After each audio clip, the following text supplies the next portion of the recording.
Close your eyes now and let me tell you about a world that once existed. A world of giants. A world where massive creatures shook the earth with their footsteps and cast shadows that covered whole clearings. This is the story of what happened to the giants of human history, the enormous animals that roamed every continent, the megafauna that dominated the planet for millions of years and then vanished, one by one, as a small, clever primate spread across the globe. It is a story of extinction and survival, of ecological transformation, of a world that was lost and can never return.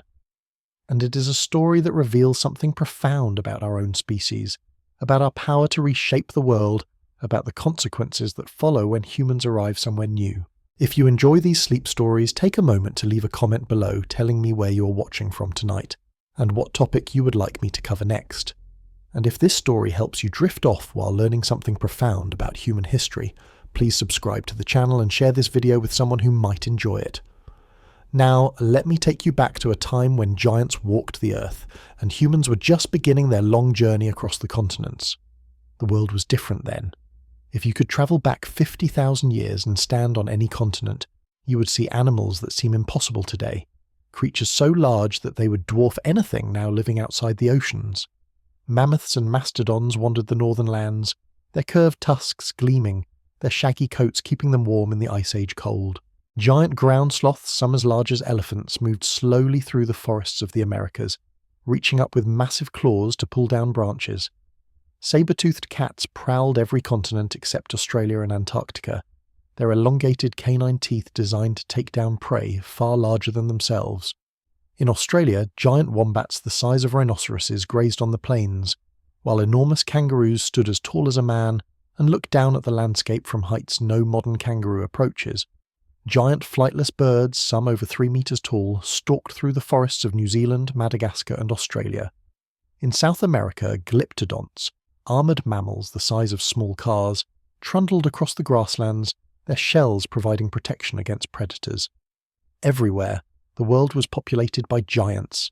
This was the age of megafauna, a term that simply means large animals. Scientists typically define megafauna as animals weighing more than 44 kilograms, about 100 pounds, though when we speak of the giants that disappeared, we usually mean creatures far larger than that threshold. We mean the animals that weighed tons, that stood taller than humans, that represented the largest land animals the world had seen since the dinosaurs. And then they vanished. Over the course of roughly 50,000 years, from about 50,000 years ago to about 10,000 years ago, the majority of the world's megafauna went extinct. This was not a gradual process spread evenly over time and space. It happened in waves, in pulses of extinction, that swept across different continents at different times, and the timing of these extinctions correlates, with eerie precision, to the arrival of humans. This correlation is the central mystery of the megafauna extinction. Wherever humans went, the giants died. The pattern is so consistent, so repeated across different continents and different time periods, that it demands explanation. What happened to the giants? Did humans hunt them to extinction? Did climate change doom them? Was it some combination of factors? And what does the answer tell us about ourselves, about our species' relationship with the natural world? Let me begin by taking you on a tour of the giants that once existed, continent by continent, so you can understand the scale of what was lost.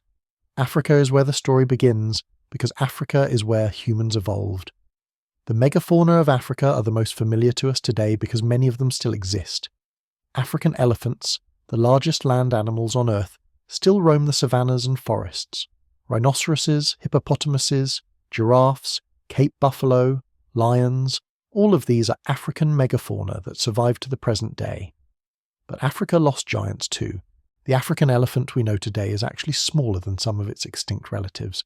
Straight-tusked elephants, with tusks that projected forward rather than curving, once lived alongside the ancestors of modern elephants. Giant baboons, larger than any primate except the great apes, once inhabited African landscapes. A species of giant buffalo, with horns spanning more than a meter, went extinct. Africa experienced megafauna extinctions, but they were less severe than on other continents, and they happened earlier, spread over a longer period of time. This is a crucial point. Africa, where humans evolved, retained more of its megafauna than any other continent. The giants of Africa had millions of years to adapt to human hunters. They evolved alongside us, learning to fear us, developing behaviours that help them avoid us. The elephants and rhinoceroses and buffalo that survive today are the descendants of those who figured out how to coexist with the most dangerous predator the world had ever seen. Now let me take you to Australia, a continent that tells a very different story. Australia was a land of unique giants, animals found nowhere else on Earth, shaped by tens of millions of years of isolation. The Australian megafauna were marsupials, mammals that carry their young in pouches, and they had evolved to fill ecological roles that placental mammals filled on other continents. The largest was Diprotodon, sometimes called the giant wombat, though it was only distantly related to modern wombats. Diprotodon was the size of a hippopotamus, weighing up to 2.5 tons, the largest marsupial that ever lived. It was a herbivore, grazing on the vegetation of the Australian interior, moving in herds across landscapes that were wetter then than they are now.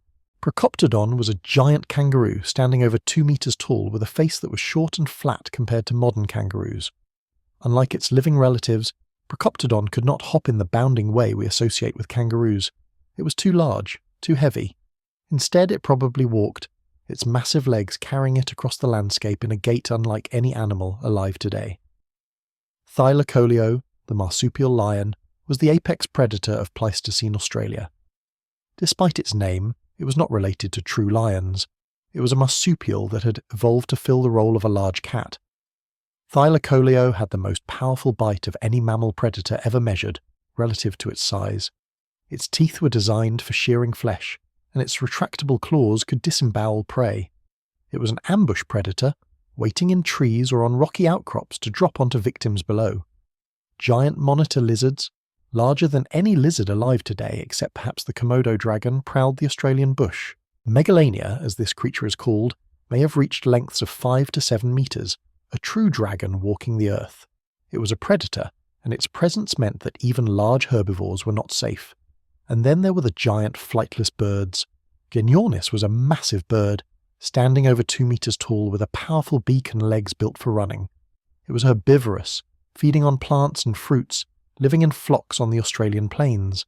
Footprints preserved in ancient lake beds show that Genyornis lived alongside early Australians, walking the same ground, drinking from the same water sources. All of these giants disappeared, every one of them. The extinction happened between about 50,000 and 40,000 years ago, shortly after humans arrived in Australia. Before human arrival, these animals had survived multiple ice ages, multiple cycles of climate change, millions of years of environmental fluctuation. Within a few thousand years of human arrival, they were gone. The timing is devastating in its precision. The megafauna of Australia had survived for millions of years, only to vanish almost immediately after humans appeared. This is the pattern that will repeat, continent after continent, as we follow the human migration around the world. Let me now take you to the Americas, where the megafauna extinction was perhaps the most dramatic of all. The Americas were the last major land masses to be colonized by humans. For millions of years, the Western Hemisphere was isolated, its animals evolving in the absence of human predation. When humans finally arrived, crossing from Asia via the Bering Land Bridge during the last ice age, they encountered a world teeming with giants that had never seen a human being, that had no instinctive fear of this new predator, that were catastrophically unprepared for what was coming. The mammoths were the icons of Ice Age America. The woolly mammoth, adapted to the cold, with its shaggy coat and curved tusks, lived in the northern regions. The Columbian mammoth, larger and less hairy, roamed the grasslands further south. Mastodons, related to but distinct from mammoths, inhabited the forests of eastern North America, browsing on leaves and twigs rather than grazing on grass. The ground sloths of the Americas were among the strangest of the megafauna. These were not the small tree sloths we know today. They were giants, some as large as elephants. Megatherium, the largest ground sloth, could stand on its hind legs and reach heights of 6 meters, using its massive claws to pull down branches. It was a herbivore, but its size and strength made it virtually invulnerable to predators. Other ground sloths came in various sizes, from elephant-sized down to merely cow-sized, filling different ecological niches across both continents. Glyptodonts were armoured tanks of the animal kingdom. Related to modern armadillos, but enormously larger, they were covered in bony armour that formed a solid shell, protecting them from predators. Some glyptodonts had spiked tails that they could swing like clubs, a weapon against any carnivore foolish enough to attack. They were herbivores, grazing on the grasslands of South America, and, after the land bridge connected the continents, spreading into North America as well. The predators of Ice Age America were equally impressive. Smilodon, the saber-toothed cat, was the most famous, with canine teeth that could reach 18 centimetres in length. These teeth were not for biting in the usual sense. They were for delivering precise deadly wounds to large prey, slicing through thick hide and into vital organs. Smilodon was a social hunter, probably living in prides like modern lions, working together to bring down mammoths and giant sloths. The American lion was larger than any lion alive today, a super predator that roamed the grasslands and open forests. The dire wolf, heavier and more robust than modern wolves, hunted in packs across North America. The short-faced bear, standing over 3 meters tall on its hind legs, was one of the largest land predators ever to exist, a creature that could run down prey at speeds modern bears cannot match. Horses evolved in North America, diversifying into multiple species that grazed the grasslands alongside mammoths and bison. Camels, too, originated in North America, evolving over millions of years before some populations crossed into Asia and eventually gave rise to the camels we know today. Giant beavers, the size of black bears, built dams in rivers and lakes. Giant armadillos, giant tortoises, giant condors with wingspans over 5 meters. The list goes on. And then, within a few thousand years of human arrival, nearly all of them were gone. The timing in the Americas is particularly striking because we can date it with some precision. Humans arrived in the Americas around 15,000 years ago, perhaps slightly earlier, crossing from Asia during the last ice age, when lower sea levels exposed the land bridge we call Beringia. By about 10,000 years ago, most of the American megafauna were extinct. In just 5,000 years, a geological instant, one of the richest megafauna assemblages on Earth, was reduced to a shadow of its former diversity. Mammoths, gone. Mastodons, gone. Giant sloths, glyptodonts, saber-toothed cats, American lions, dire wolves, short-faced bears, horses, camels, giant beavers, all gone. Of the dozens of megafauna species that existed in the Americas before human arrival, only a handful survived. Bison, moose, elk, musk oxen, grizzly bears, black bears, mountain lions, a few others. The survivors were a tiny fraction of the diversity that had existed just a few thousand years before. Let me now take you to Eurasia, where the pattern was similar though the timing was different. Eurasia, like Africa, was part of the human homeland. Our species evolved in Africa, but spread into Eurasia early in our history, perhaps as long as 100,000 years ago, possibly earlier. The megafauna of Eurasia therefore had more time to adapt to human presence than the megafauna of Australia or the Americas. Still, Eurasia lost many of its giants. The woolly mammoth, which ranged across northern Eurasia and into North America, went extinct on the mainland around 10,000 years ago, with a small population surviving on Wrangel Island in the Arctic until about 4,000 years ago, making them contemporaries of the Egyptian pyramids. The woolly rhinoceros, adapted to the cold with its thick coat and specialized grazing habits, disappeared around the same time. The cave bear, larger than any bear alive today, went extinct in Europe around 25,000 years ago as the Ice Age reached its peak and human populations expanded. The cave lion, the largest lion that ever lived, disappeared from Europe around 15,000 years ago. The Irish elk, with antlers spanning up to 3.5 meters, the largest antlers of any deer ever, went extinct around 7,000 years ago. Eurasia retained more of its megafauna than the Americas, but less than Africa. The European bison, the wisent, survives today, but was nearly driven to extinction in the 20th century. Brown bears, wolves and moose survive in reduced numbers. The large predators and herbivores that once dominated the European landscape are mostly gone, replaced by farmland and cities and the managed forests of human civilization. Let me now take you to the islands, where the pattern of extinction becomes even clearer, because the timing can be dated with even greater precision. Islands are natural experiments in extinction. They are isolated, their animal populations distinct, their ecosystems fragile. When humans arrive on an island, the impact is sudden and unmistakable, and on island after island, the arrival of humans was followed by the extinction of giants. Madagascar was home to some of the most remarkable megafauna on Earth. Giant lemurs, some as large as gorillas, lived in the forests. Elephant birds, the largest birds that ever lived, standing over 3 meters tall and weighing up to half a ton, roamed the island. Giant tortoises grazed on the vegetation. Pygmy hippopotamuses, smaller than their African relatives but still substantial animals, lived in the rivers and wetlands. Humans arrived in Madagascar only about 2,000 years ago, remarkably recent by the standards of human migration. Within a few centuries, the giant lemurs were gone. The elephant birds lasted a bit longer but were extinct by the 17th century. The pygmy hippos, the giant tortoises, the giant fosses that preyed on the lemurs, all gone. Madagascar went from a land of giants to a land of much smaller creatures, and the transformation happened within the span of human memory. New Zealand was even more recent. Humans arrived in New Zealand only about 800 years ago, making it one of the last major land masses to be colonised by our species.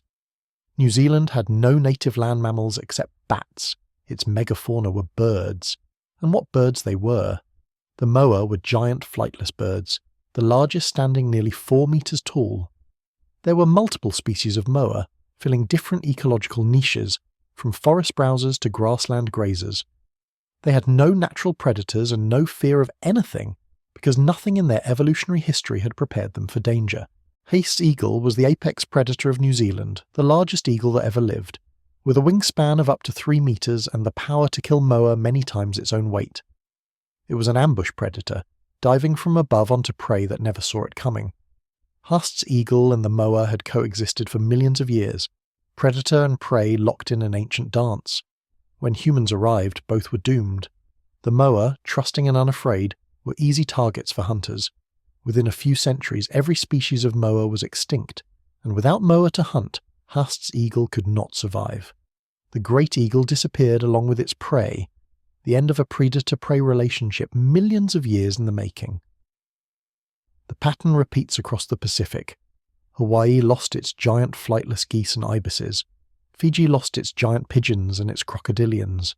The Caribbean lost its giant sloths, its giant rodents, its giant owls. Island after island, the arrival of humans was followed by the extinction of whatever giants had lived there. This island pattern is important because it eliminates some alternative explanations for the extinctions. Climate change was different on different islands.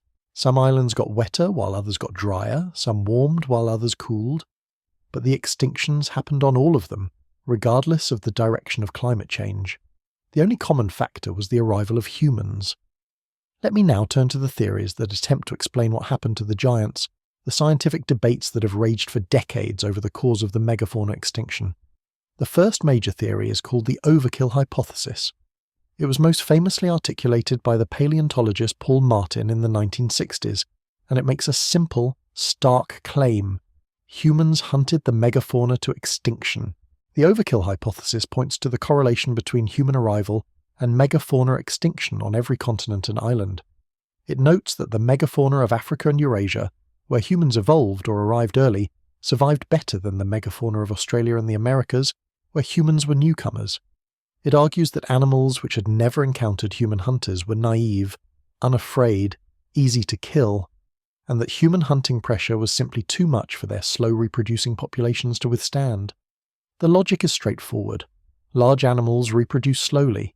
An elephant has one calf every few years. A mammoth probably did the same. If hunters kill animals faster than they can reproduce, the population will decline and eventually disappear. It does not require massive slaughter. It only requires that mortality consistently exceed reproduction. Over generations, over centuries, the giants would dwindle and vanish. The overkill hypothesis is supported by several lines of evidence. Archaeological sites show that early humans did hunt megafauna. Mammoth bones with cut marks, spear points embedded in mastodon ribs, the butchered remains of giant sloths, all of these demonstrate that humans killed and ate the giants. Hunting was not theoretical. It was real and documented. The timing is also compelling. The extinctions happened at different times on different continents, but always after human arrival. If climate change were the cause, we might expect the extinctions to happen simultaneously worldwide, driven by global climate shifts, but they did not. Australia lost its megafauna tens of thousands of years before the Americas. Madagascar and New Zealand lost theirs within the last 2,000 years. The extinctions tracked human migration, not climate. The island evidence is particularly strong for the overkill hypothesis. Islands show that megafauna could survive dramatic climate changes, as they had for millions of years, only to go extinct within centuries of human arrival.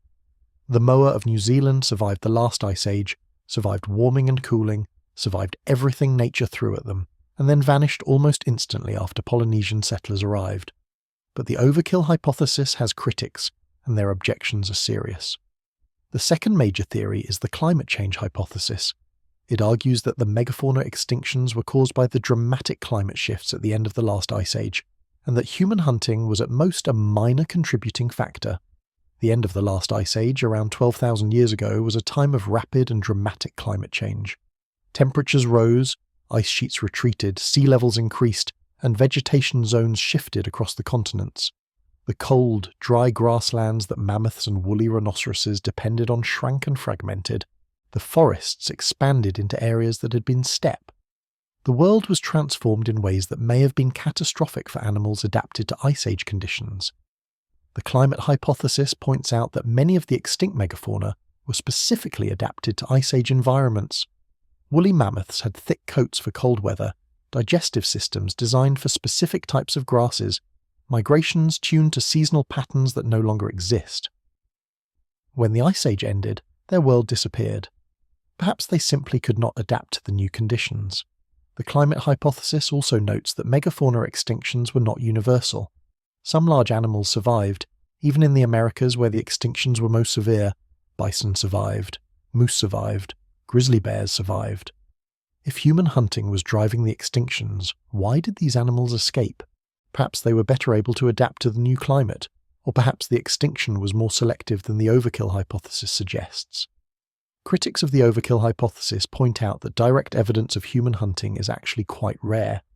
We have some sites showing mammoth kills, but we do not have the vast quantities of megafauna bones in human sites that we might expect if hunting were driving the extinctions. If humans were killing millions of mammoths, where are all the bones? They also argue that the human population in the Americas at the time of the extinctions was small, perhaps too small to hunt such large populations to extinction across 2 entire continents. Could a few thousand hunters really kill every mammoth, every mastodon, every ground sloth on the continent? The math is not obviously in favour of the overkill hypothesis. The truth is probably somewhere in between. Most scientists today favour a combination explanation, arguing that human hunting and climate change work together to drive the megafauna extinct. The combination hypothesis suggests that climate change stressed the megafauna populations, fragmenting their habitats, reducing their food supplies, making them more vulnerable. Human hunting then delivered the final blow, killing animals that might have survived the climate change alone, pushing populations that were already declining past the point of recovery. This explanation fits the evidence better than either alternative alone. It explains why the extinctions happened at different times on different continents, tracking human arrival. It explains why the extinctions coincided with climate change at the end of the Ice Age. It explains why some megafauna survived while others did not, depending on their ability to adapt to new conditions and their vulnerability to human hunters. The combination hypothesis also explains the gradient of extinction severity across continents. Africa, where megafauna had the longest time to adapt to humans and where climate change was less severe, lost the fewest species. Eurasia, with longer human presence but significant climate change, lost more. The Americas, with sudden human arrival and dramatic climate shifts, lost the most. Australia, with sudden human arrival but less climate change, lost nearly everything, suggesting that hunting alone could drive extinctions when animals were sufficiently naive. Let me tell you about the evidence that scientists use to understand what happened, the detective work that reconstructs these ancient extinctions. Fossils tell us what animals existed and roughly when they disappeared. Radiocarbon dating can determine the age of bones up to about 50,000 years old, allowing scientists to establish when particular species went extinct. By dating the youngest fossils of extinct megafauna, researchers can determine when the last individuals died. The fossil evidence shows that different species went extinct at different times, even within the same continent. In the Americas, some megafauna disappeared before the end of the Ice Age, while others survived for thousands of years longer. This pattern suggests that extinction was a complex process not a single catastrophic event. Archaeological sites show how humans interacted with megafauna. Kill sites preserve the bones of butchered animals, often with stone tools still embedded in them. These sites prove that humans hunted megafauna and document the methods they used. But kill sites are rare, either because most hunting did not leave lasting traces, or because we have not found the sites yet. Ancient DNA is revolutionizing our understanding of megafauna extinction. By extracting DNA from fossil bones, scientists can track population changes over time. They can see when populations began to decline, whether populations fragmented into isolated groups, whether there was inbreeding as numbers fell. The genetic evidence often shows populations declining for thousands of years before final extinction, suggesting a gradual process rather than sudden extermination. Climate reconstructions tell us what the environment was like during the extinction period. Ice cores from Greenland and Antarctica preserve records of ancient temperatures and precipitation. Pollen preserved in lake sediments shows how vegetation changed over time.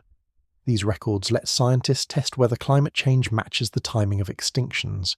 The evidence from all these sources combined and compared gives us our best understanding of what happened. And what it tells us is that the extinctions were real, they were severe, and they were connected to both climate change and human activity. The giants died because their world changed, and because a new predator arrived, and the combination proved fatal. Let me now tell you about what made humans such effective hunters, why our species was able to kill animals so much larger and stronger than ourselves.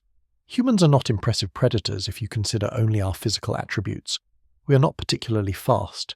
We have no claws, no fangs, no venom, no armor. A human facing a mammoth in a fair fight would have no chance, and yet humans hunted mammoths to extinction. How? The answer lies in our unique combination of abilities, the traits that made us the most dangerous predator the world had ever seen. First, we had weapons. Stone-tipped spears could penetrate the thick hides of megafauna. Atlatls, spear throwers, extended the range and power of our weapons. Later, bows and arrows allowed hunting from even greater distances. Our tools multiplied our strength, turning our relatively weak bodies into killing machines. These weapons were not instinctual. They were invented, shared, and improved over generations. Cultural transmission allowed innovations to spread through populations and accumulate over time. A mammoth hunting technique discovered by one group could spread across a continent, giving every human community the knowledge to kill giants. Second, we had coordination. Humans hunt in groups, communicating through language, planning attacks, assigning roles, executing strategies. A single human might be helpless against a mammoth, but a group of humans working together could drive a mammoth into a bog, off a cliff, into a narrow canyon where it could not escape. Coordinated hunting multiplied the effectiveness of our weapons many times over. The archaeological evidence shows that early humans used sophisticated hunting strategies. Drive sites, where animals were stampeded off cliffs or into traps, show that humans understood animal behavior and exploited it. Ambush sites show that humans used terrain to their advantage. These were not opportunistic killings. They were planned operations executed with skill and knowledge. Third, we had persistence. Humans are endurance hunters, able to track prey over long distances, able to maintain pursuit for hours or days until the animal collapses from exhaustion. Our unique physiology, our ability to sweat and cool ourselves while running, our efficient two-legged gait, allowed us to outlast animals that could outrun us in short sprints. Megafauna could not simply run away from humans. They could flee an immediate attack, but humans would follow, tracking them by footprints and signs, catching up when the animals stopped to rest, continuing the pursuit until the prey was exhausted. This relentless tracking is something few other predators can do, and it may have been devastating for animals that had never faced such pressure. Fourth, we had fire. Fire could be used to drive animals toward hunters, to clear vegetation to improve visibility, to process meat after a kill. Fire was a force multiplier, a tool that gave humans power over the landscape itself. Evidence suggests that early Australians used fire extensively, burning the bush in ways that transformed the ecosystem. This fire use may have contributed to megafauna extinction by destroying habitat and making hunting easier. Fifth, we had adaptability. Humans could hunt any animal, in any environment, at any time of year. We were not specialists dependent on particular prey. We were generalists who could switch targets as conditions changed. If mammoths became scarce, we could hunt mastodons. If mastodons declined, we could hunt bison or elk or rabbits. This flexibility meant that we did not depend on any single species, even as our hunting drove them toward extinction. The megafauna had evolved no defences against this kind of predator. They had survived millions of years of large cats and wolves, developing behaviours and physical traits that protected them against those threats. But humans were something new, something unprecedented, a predator that attacked with tools, that coordinated through language, that persisted across time and distance, that used fire as a weapon. The giants were not prepared. The concept of ecological naivete helps explain why some megafauna were more vulnerable than others. Animals that had never encountered humans did not recognize them as threats. They did not flee, did not hide, did not adopt defensive behaviors. They were naive in the same way that island birds often are when cats or rats arrive, trusting because nothing in their experience taught them to be afraid. The megafauna of Africa had millions of years to learn to fear humans. They watched our ancestors develop, watched our tools improve, watched our hunting strategies evolve. The elephants, rhinoceroses, and buffalo that survive today are the descendants of those who learned, through countless generations of natural selection, that humans were dangerous. They keep their distance, they protect their young, they react to the sight or smell of humans with wariness. The megafauna of Australia and the Americas had no such education. They had never seen a human, had no instinct to fear this strange bipedal creature, had no evolved behaviours to protect themselves. The first humans they encountered were among the last things they ever saw. This naivete may explain why the extinctions were so rapid in Australia, and the Americas compared to Africa and Eurasia. Where animals were naive, hunters could kill easily, and extinctions followed quickly. Where animals had adapted, hunting was more difficult and some populations survived. Let me tell you about the specific hunting of mammoths, the best documented case of humans hunting megafauna. Mammoths were the largest animals in Ice Age Eurasia and North America. Elephants adapted to the cold, with thick layers of fat, long woolly coats, and tusks that could reach several meters in length. They were formidable creatures, and killing one was no simple matter. But humans did kill them, and we have evidence of how. Mammoth kill sites have been found across Eurasia and the Americas, preserving the bones of butchered animals, the stone tools used to process them, and sometimes the weapons used to kill them. The Mammoth Steppe, the vast grassland that stretched across northern Eurasia during the Ice Age, supported large populations of mammoths, and human hunters followed them. Sites in Siberia, in Ukraine, in Eastern Europe show evidence of intensive mammoth hunting. In some places, humans built shelters from mammoth bones, structures made from the tusks and ribs and skulls of dozens of animals. These bone shelters required many mammoths to build, suggesting sustained hunting over generations. The Clovis people of North America, the first well-documented human culture in the Americas, are famous for their distinctive spear points, beautifully crafted stone tools designed to penetrate thick hide and deliver lethal wounds. Clovis points have been found embedded in mammoth bones, direct evidence of hunting. The Clovis culture spread rapidly across North America, and the extinction of the mammoth followed closely behind. Were humans alone responsible for the mammoth's extinction? Probably not. The end of the Ice Age transformed the Mammoth Steppe, fragmenting it into isolated patches as forests expanded and the climate warmed. Mammoth populations were likely declining from habitat loss, even before human hunting reached its peak. But human hunting may have been the final factor, pushing already stressed populations past the point of survival. The very last mammoths survived on Wrangel Island, a remote island in the Arctic Ocean, until about 4,000 years ago. This tiny population, isolated from both humans and the changed mainland climate, persisted for millennia after their continental relatives had vanished. They eventually went extinct too, possibly from inbreeding depression or disease or some localized catastrophe. But their long survival on an island where humans did not live suggests that human hunting was indeed a factor in the extinction of mainland populations.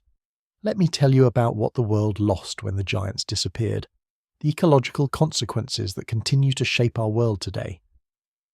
Megafauna were not just large animals, they were ecosystem engineers. Their feeding, their movement, their very existence shaped the landscapes they inhabited. When they vanished, the ecosystems they had maintained were transformed. Mammoths and other large herbivores maintained the mammoth steppe, the grassland that covered much of northern Eurasia. They grazed the grass, trampled saplings, knocked down trees, keeping the landscape open. Their dung fertilized the soil, recycling nutrients and supporting plant growth. The mammoth steppe was not a natural feature of the climate. It was a habitat created and maintained by the animals that lived there. When the mammoths went extinct, the steppe they had maintained began to change. Trees and shrubs invaded, grasses declined, and the landscape transformed into the tundra and taiga we know today. This transformation was partly driven by climate change, but the loss of large grazers accelerated and intensified it. The world we see in northern Asia and North America is not the world that existed when mammoths lived. It is a world shaped by their absence. Giant ground sloths were seed dispersers. They ate fruits whole and defecated the seeds far from the parent tree, spreading plants across the landscape. Some plants in the Americas have fruits that seem designed for animals that no longer exist, large fruits with tough seeds that no living animal can properly disperse. These are called anachronistic fruits, fruits waiting for dispersers that went extinct 10,000 years ago. The avocado is a famous example. Its large seed, surrounded by nutritious flesh, seems designed to be swallowed by a large animal that would carry the seed in its gut and deposit it elsewhere. But no living animal in the Americas does this effectively. The avocado persists because humans have taken over the dispersal role, cultivating the trees deliberately. Without human intervention, avocados might have slowly declined, their seeds falling beneath the parent tree and competing with their own offspring. Many other plants have similar stories. The Osage orange, with its large lumpy fruits, was probably dispersed by ground sloths or mammoths. Honey locust trees have long seed pods that no native animal eats. The devil's claw has seeds adapted to attach to large animal fur. All of these plants evolved relationships with megafauna that no longer exist, and their reproduction and distribution are affected by that loss. The extinction of megafauna changed fire regimes across many landscapes. Large herbivores reduce fire risk by eating vegetation that would otherwise become fuel. Without them, vegetation builds up, fires become more frequent and intense, and fire-adapted plant communities replace fire-sensitive ones. The increased fire in post-extinction landscapes was both cause and consequence, driving further changes in vegetation and wildlife. Predator populations collapsed when their prey disappeared. Smilodon and the American lion depended on megafauna for food. When the mammoths and ground sloths vanished, these predators lost their prey base and went extinct too. The dire wolf, which had thrived hunting large animals, was replaced by the smaller grey wolf, better adapted to smaller prey. The predator community was restructured from top to bottom by the loss of the animals at the base of the food chain. Scavengers suffered as well. Giant condors, with their enormous wingspans, were adapted to finding and feeding on the carcasses of large animals scattered across vast landscapes. When the megafauna vanished, carcasses became smaller and less frequent. The condors declined, and only small populations survive today, relics of an age of giants.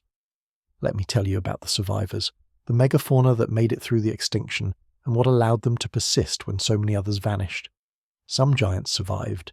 In Africa, elephants and rhinoceroses and hippopotamuses still roam, the last representatives of ancient lineages that have existed for millions of years. In Asia, Asian elephants survive, reduced and endangered but still present. In the Americas, bison and moose and bears made it through the extinction that killed the mammoths and the ground sloths. Why did they survive when so many others did not? Several factors seem to distinguish the survivors from the victims. First, familiarity with humans. Animals that had evolved alongside humans, or that had encountered humans early in their expansion, were more likely to survive. They had developed fear responses, avoidance behaviours, defensive strategies that helped them coexist with human hunters. African elephants charge at threats, protect their young in tight formations, remember dangerous areas for decades. These behaviours did not appear overnight. They evolved over millions of years of human presence. Second, habitat flexibility. Animals that could live in multiple habitat types, that could retreat to forests or mountains or wetlands when humans dominated the open landscapes, were more likely to persist. Moose can live in forests, in swamps, in mountains, in tundra. Bison could survive in remote areas, in badlands, in refugia that humans did not fully exploit. The specialists, the animals dependent on particular habitats that humans transformed, were more vulnerable. Third, reproductive rate. Animals that reproduce quickly can withstand higher hunting pressure than animals that reproduce slowly. Bison have calves every year. Mammoths probably had calves every several years, like modern elephants. A bison population can recover from heavy losses in a generation. A mammoth population would take decades. Faster reproducing animals could outpace human hunting pressure that proved fatal for slower breeders. Fourth, behavior and sociality. Some behaviors made animals more vulnerable to hunting, while others provided protection. Animals that gathered in large herds could be driven off cliffs or into traps. Animals that stood their ground rather than fleeing could be surrounded and killed. The behaviors that had evolved to counter other predators were not always effective against human hunters, with their projectile weapons and coordinated tactics. Fifth, luck. Some survival was probably random. Populations that happened to live in areas humans did not immediately reach, that happened to escape the first waves of hunting, that happened to persist long enough for human hunting pressure to decrease, these were lucky. Extinction is a probabilistic process, and some species that might have survived did not, while some that might have died happened to make it. The bison of North America illustrate the survival story. Bison survived the Pleistocene extinction that killed the mammoths, only to face near extinction in the 19th century when European Americans slaughtered them in the millions. They were saved by conservation efforts just in time, their population reduced to perhaps a few hundred individuals before recovery began. Today, bison number in the hundreds of thousands, a conservation success story. But the bison that survive today are genetically impoverished compared to their ancestors. The bottleneck, the reduction to a tiny population, eliminated much of the genetic diversity that the species once carried. The bison we see today are the descendants of the lucky few, carrying only a fraction of the genetic heritage their species once possessed. This pattern of near extinction followed by recovery is common among megafauna survivors. Elephants, rhinoceroses, bison, whales, all have faced population crashes that reduced their numbers and their genetic diversity. The survivors are shadows of what they once were, carrying genetic impoverishment that may affect their ability to adapt to future challenges. Let me tell you about the places where giants might have survived but did not, the refugia that seemed to offer hope but ultimately failed. Wrangel Island, in the Arctic Ocean north of Siberia, was home to the last mammoths on Earth. A small population survived there for thousands of years after the mainland populations had vanished, isolated on an island that humans had not reached. For millennia, mammoths continued their lives on Wrangel, grazing on the tundra vegetation, raising their young, maintaining their herds, unaware that they were the last of their kind. The Wrangel Island mammoths were smaller than their mainland ancestors, a common pattern when large animals are isolated on islands. With limited food resources and no need to compete with other populations, they evolved towards smaller body size over generations. These dwarf mammoths were still substantial animals, larger than any living land animal on the island, but they were diminished from the giants of the Ice Age, and then, about 4,000 years ago, the Wrangel mammoths disappeared. The cause of their final extinction is unclear. It may have been a disease, devastating to a small inbred population with limited genetic diversity. It may have been environmental change, a volcanic eruption, or extreme weather that killed the vegetation they depended on. It may have been humans finally reaching the island and hunting the last survivors. We may never know for certain, but we know that for thousands of years, mammoths survived in isolation while the world changed around them. They were so close to making it, so close to persisting into an era where humans might have chosen to protect them rather than hunt them. The Wrangel mammoths are a poignant reminder of how narrow the margin was between survival and extinction. Similar stories played out on other islands. Ground sloths survived in the Caribbean long after their mainland relatives had vanished. Giant tortoises persisted on Galapagos and the Seychelles when continental populations were gone. Island populations, isolated from the hunting pressure that devastated mainland megafauna, sometimes lasted for thousands of additional years, but islands could not save them forever. Eventually, humans reached even the most remote islands, and the naive animals that had survived in isolation became easy prey. The Caribbean ground sloths vanished shortly after human arrival. The giant lemurs of Madagascar, the moa of New Zealand, the elephant birds, all fell to human hunters who reached their island refugia. Let me tell you about what it would have been like to see these giants, to walk in a world where they still existed. Imagine standing on the North American plains 15,000 years ago, at the edge of the ice sheets, in the world that the first Americans encountered. To your left, a herd of mammoths moves slowly across the grassland, their shaggy coats rippling in the wind, their tusks curved like the frames of boats. They are enormous, the largest standing nearly 4 meters at the shoulder, their footfalls making the ground tremble beneath your feet. Calves walk in the center of the herd, protected by the bodies of adults, watched over by matriarchs who remember water sources and migration routes from decades past. To your right, a group of horses grazes, but these are not the horses you know. They are stockier, shaggier, wilder, animals that have never felt a human hand. Beyond them, a camel raises its head to watch you. A camel in North America, strange to modern eyes but perfectly natural in its home environment. In the distance, something massive moves through a grove of trees, a giant ground sloth standing upright to reach the higher branches, its claws hooking around limbs to pull them down. It is larger than a bear, larger than anything you have ever seen. A creature of impossible proportions going about its daily business of eating and living, and somewhere out there, watching, a pack of dire wolves tracks the herds, waiting for weakness. A saber-toothed cat crouches in the tall grass, patient as death, its elongated canines hidden until the moment of the kill. A short-faced bear, standing to scan the horizon, looks for carrion or prey, confident in its size and speed that nothing can threaten it. This was the world that humans entered. This was the world that would vanish within a few thousand years, transformed from a realm of giants into something much diminished, much emptier, much more like the world we know today. The humans who lived through this transformation probably did not realize what was happening. Extinctions are slow on human timescales, taking generations or centuries. A hunter might notice that mammoths were harder to find than they had been in his grandfather's time. A grandmother might tell stories of animals that her grandchildren had never seen. But no individual witnessed the full scope of the change, the complete reshaping of the continent's fauna. And yet the stories persisted. Indigenous traditions across the Americas include accounts of giant animals, of creatures that no longer exist, of a time when the world was different. Some of these stories may be cultural memories of the Megafauna, oral traditions passed down for 10,000 years, remarkably preserving the memory of animals that the storyteller's ancestors had known. Let me tell you about the question of guilt, about whether humans should feel responsible for the extinction of the giants.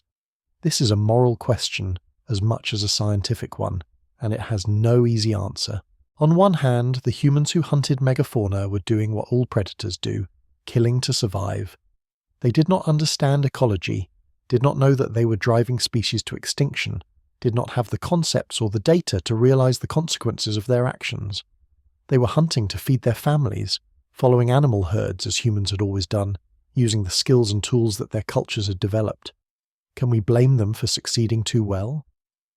On the other hand, the extinctions were real, the losses were permanent, and humans were the cause. The giants that died cannot be brought back. The ecosystems that were transformed cannot be restored. The world that existed before human impact is gone forever, and humans made it so. Even if the hunters were blameless individually, the collective impact of human activity was devastating.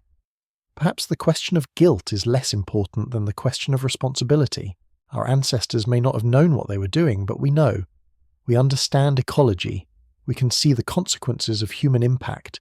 We have the power to protect or destroy what remains. The question for us is not whether to blame the past, but whether to take responsibility for the future. The megafauna that survive today are threatened. Elephants are killed for their ivory. Rhinoceroses are poached for their horns. Hippopotamuses are losing their habitat. The same pattern that drove the Pleistocene extinctions continues today, driven by human hunting, human expansion, human transformation of the landscape. We are still killing the giants, but we are also, for the first time, trying to save them. Conservation efforts protect elephant populations, restore rhinoceros numbers, preserve habitat for the megafauna that remain. Rewilding projects attempt to restore giant herbivores to landscapes they once inhabited, bringing back bison to the American prairies, reintroducing large grazers to European reserves. We are trying to undo some of the damage to preserve what remains, to give the surviving giants a future. This is new. For the entire history of human megafauna interaction, the arrow pointed in one direction, toward extinction, toward loss, toward the emptying of the world. Now, for the first time, we are trying to reverse that arrow, to bring back what was lost, to restore what we destroyed. The outcome is uncertain, but the effort itself represents a change in the human relationship with the natural world. Let me tell you about rewilding, about the efforts to restore giants to landscapes that have been without them for thousands of years. Rewilding is based on a simple idea. Ecosystems function better with their full complement of species, including the large animals that shape the landscape. When megafauna are removed, ecosystems change in ways that affect everything from plant communities to fire regimes to nutrient cycling. Rewilding attempts to reverse those changes by bringing back large animals, either the same species that were lost or ecological substitutes that can fill similar roles. In Europe, rewilding projects have released large herbivores into reserves where they were extinct for centuries. European bison, once reduced to a handful of individuals in captivity, now roam forests in Poland and Belarus. Aurochs, the wild ancestors of domestic cattle, are extinct, but breeding programs are attempting to recreate aurochs-like animals from cattle breeds that retain ancestral characteristics. Wild horses have been released in multiple European countries, grazing in ways that maintain open habitats. In North America, bison have been reintroduced to the prairies they once dominated. These reintroductions are still small compared to the historic populations, but they demonstrate that bison can survive and even thrive in their ancestral range.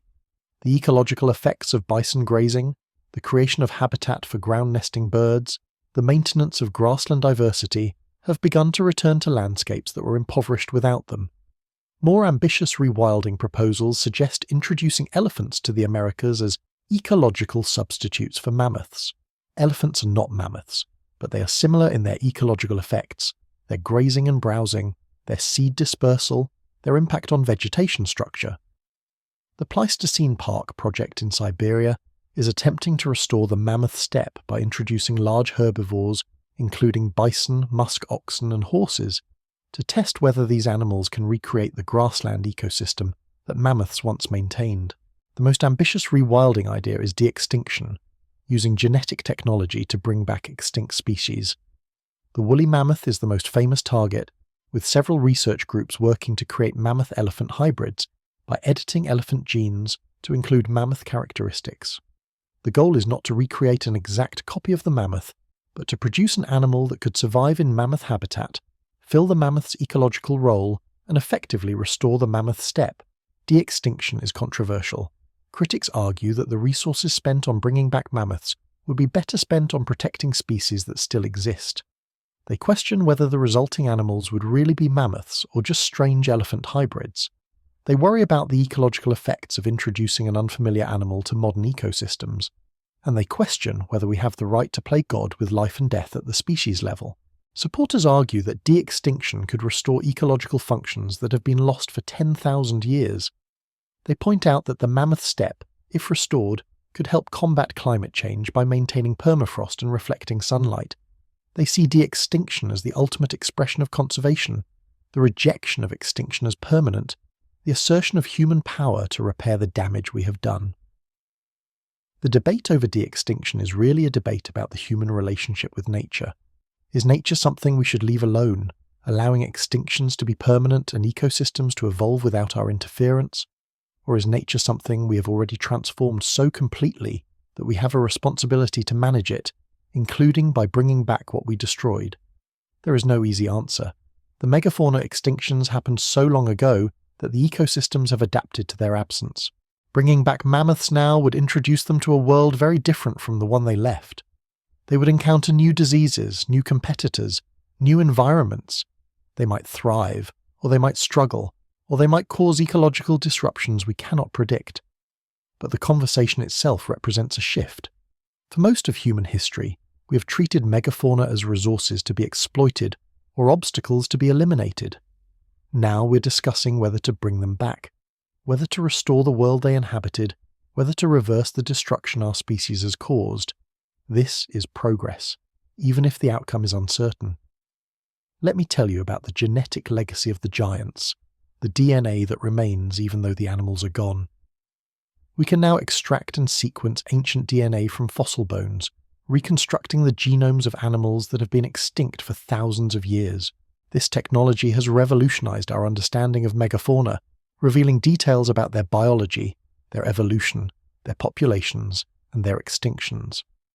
The mammoth genome has been fully sequenced, pieced together from DNA extracted from frozen specimens preserved in the Siberian permafrost. We now know the genetic changes that adapted mammoths to the cold, genes for thick fur, for fat storage, for hemoglobin that works at low temperatures, for small ears that reduce heat loss. We understand mammoth biology in detail that was impossible when we had only bones to study. Ancient DNA has revealed the demographic history of megafauna populations, showing when they grew and when they declined, when they were genetically diverse and when they became inbred. The Wrangel Island mammoths, the last survivors, showed signs of genetic deterioration, accumulated harmful mutations, reduced genetic diversity, signs of the inbreeding depression that may have contributed to their final extinction. We have found mammoth DNA in places we never expected. Environmental DNA, genetic material preserved in soil and sediments, can reveal the presence of animals even where no bones remain. Lakes and permafrost contain traces of mammoth DNA, ghost signatures of creatures that walked those landscapes thousands of years ago. This genetic haunting lets us track megafauna presence and absence with precision impossible from fossils alone. The DNA of extinct megafauna sometimes lives on in their surviving relatives. Interbreeding between species, what biologists call hybridization, has left genetic traces that persist to this day. Asian elephants carry small amounts of DNA from straight-tusked elephants, their extinct relatives. This genetic mixing, which happened when the species ranges overlapped, preserved fragments of genomes that would otherwise have been lost forever. Humans carry genetic traces of our encounters with megafauna. The selective pressures of hunting, of depending on megafauna for food and materials, may have shaped human evolution. And ancient DNA has revealed what humans ate by analysing residues in prehistoric dental calculus, finding traces of mammoth and other megafauna in the mouths of Ice Age hunters. Let me tell you about the continuing disappearance of large animals, the modern extinction crisis that echoes the Pleistocene losses. The extinction of megafauna did not end 10,000 years ago. It has continued throughout human history, accelerating as human populations have grown and human technology has advanced. The loss of giants is an ongoing process, not a completed one. In the last few centuries, humans have driven the extinction of numerous large animals. The Steller's sea cow, a massive marine mammal related to manatees, was discovered by Europeans in the 18th century and hunted to extinction within 30 years. The great auk, a large flightless seabird, was killed for its feathers and eggs until the last individuals were destroyed in the 19th century. The passenger pigeon, which once darkened American skies in flocks of billions, was hunted to extinction by the early 20th century. These modern extinctions followed the same pattern as the Pleistocene losses. Large animals, slow to reproduce, were killed faster than they could replace themselves. Hunting pressure, combined with habitat loss, pushed populations below the threshold of survival. Once abundant species became rare, then endangered, then extinct. Today, most of the world's remaining megafauna are threatened. African elephants are killed by poachers at rates that may be unsustainable. Rhinoceros populations have crashed. Several species are critically endangered, with only a few dozen individuals remaining. Giraffes have declined so dramatically that they are now considered vulnerable to extinction. Tigers, lions, polar bears, great whales, all are diminished from their historical numbers, all are threatened by ongoing human activity. The causes of modern decline are familiar from the Pleistocene: hunting, habitat loss, and climate change. But they operate at industrial scale, with modern weapons and global markets and transformation of landscapes across entire continents. The pressures that drove the mammoth to extinction over thousands of years now operate over decades, pushing species toward disappearance faster than any natural process could. Climate change is accelerating the crisis. Polar bears depend on sea ice that is disappearing as the Arctic warms. Many species cannot shift their ranges fast enough to keep pace with changing temperatures. The same combination of climate change and human pressure that drove the Pleistocene extinctions is operating today, but intensified and accelerated by industrial civilization. And yet, there is hope. Conservation efforts have saved species that seemed doomed. The southern white rhinoceros, reduced to fewer than 50 individuals a century ago, now numbers over 20,000. Humpback whales, nearly hunted to extinction, have recovered dramatically since whaling was banned. The California condor, reduced to just 22 birds in the 1980s, has been bred in captivity and reintroduced to the wild. These success stories show that extinction is not inevitable, that human action can protect and restore megafauna populations. The question is whether we will apply these lessons broadly enough, quickly enough, to prevent the losses that are still occurring. The giants that remain are in our hands, their survival dependent on choices we make in the coming decades. Let me tell you about the psychological impact of losing giants, about what the absence of megafauna means for the human experience. Humans evolved in a world of giants. For hundreds of thousands of years, our ancestors shared the landscape with mammoths and giant sloths, with saber-toothed cats and cave bears, with animals that dwarfed anything we know today. These giants shaped human psychology, human culture, human mythology. Their presence was a constant fact of human existence, and their absence leaves a void we may not fully recognize. Cave paintings and rock art from the Paleolithic period depict megafauna in loving detail. The artists who created these works knew these animals intimately, observed them carefully, regarded them as important enough to record on stone walls where the images would last for tens of thousands of years. Mammoths, woolly rhinoceroses, cave lions, aurochs, all were subjects of art that represent some of the earliest human creative expression. Mythologies around the world include references to giant animals, creatures that may represent cultural memories of megafauna. The Cyclops of Greek mythology might be based on elephant skulls, whose large nasal openings resemble a single eye socket. Giants and monsters in many traditions might reflect encounters with the bones of megafauna, fossils that ancient peoples discovered and tried to explain. The loss of giants may have impoverished human experience in ways we cannot measure. A world with mammoths and giant sloths was a world of wonder, of encounters with creatures almost beyond imagining. A world without them is smaller, tamer, less miraculous. We have compensated by creating fictional giants, by populating our stories with dinosaurs and dragons, but these are pale substitutes for the real giants that our ancestors knew. Children today grow up fascinated by dinosaurs, creatures that went extinct millions of years before humans evolved. But mammoths went extinct only about 4,000 years ago, within the span of human civilization, within the time of written records. The giant moa of New Zealand was still alive when Europeans were building cathedrals. The loss of megafauna is recent enough that we should feel it as loss, not as ancient history. Perhaps this fascination with prehistoric giants reflects an inherited longing, a sense that the world should contain creatures larger and more magnificent than what we see around us. Our ancestors lived with giants. Perhaps some part of us still expects to find them, still misses them, still feels their absence as a diminishment of the world.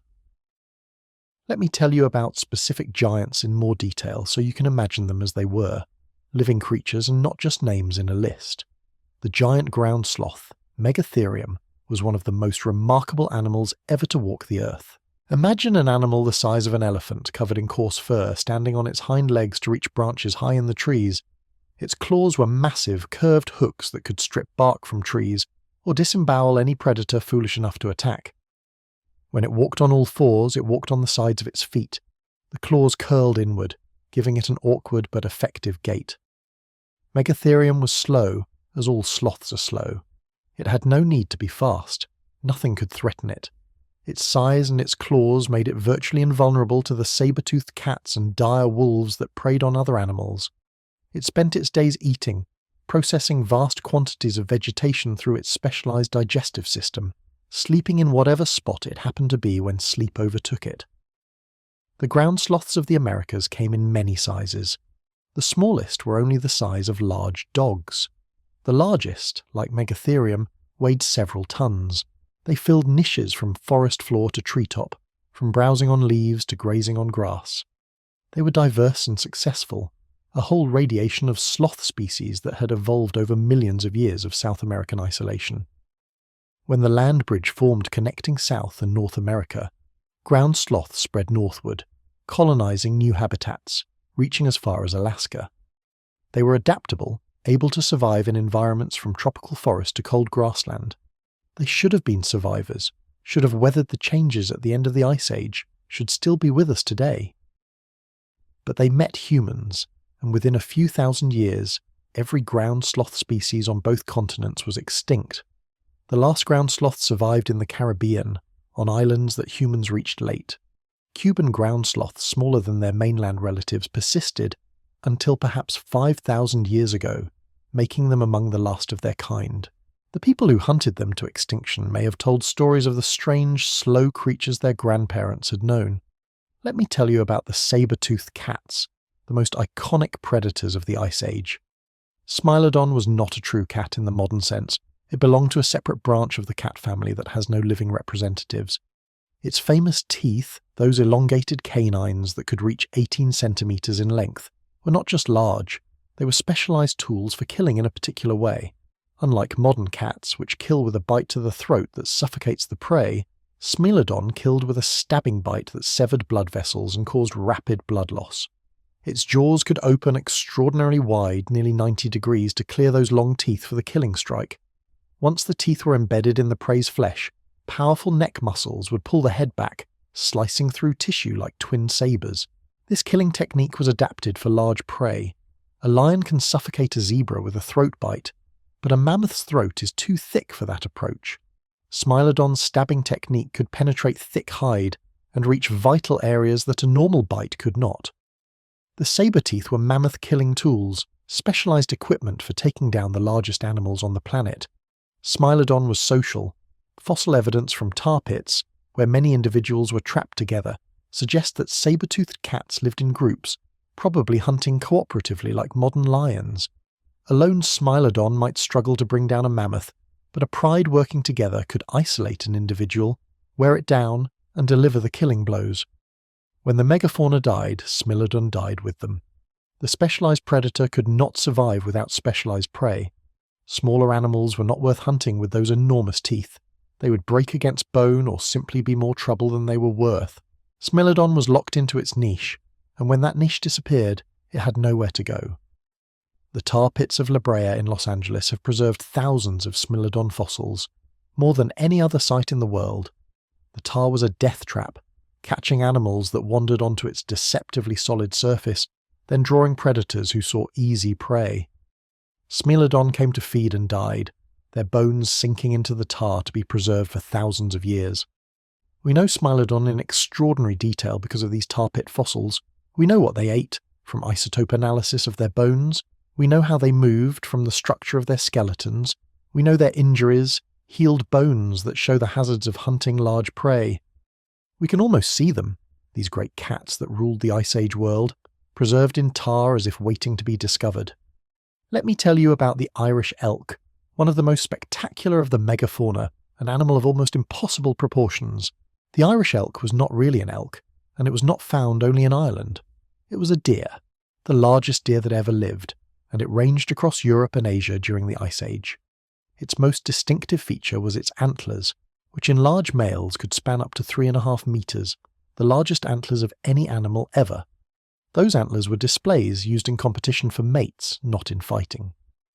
Like modern deer, male Irish elk probably competed through displays of antler size and condition, with actual physical combat being relatively rare. The antlers were grown and shed each year, an enormous metabolic investment that demonstrated the male's health and vitality. The Irish elk persisted longer than many megafauna, surviving in Ireland until about 7,000 years ago, well after the end of the Ice Age. The bogs of Ireland have preserved many specimens, complete with antlers, giving us a detailed picture of these magnificent animals. The preservation is so good that we can see the coloration of their coats, the pattern of spots that decorated their flanks. Why did they finally go extinct? The antlers may have been their downfall. As forests spread after the Ice Age, replacing the open grasslands the Irish elk preferred, the enormous antlers became a liability. An animal that cannot move through forest is an animal that cannot survive in forest. The The Irish elk was trapped by its own display, unable to evolve smaller antlers fast enough to adapt to the changing landscape. The last Irish elk died in a world that no longer had room for them.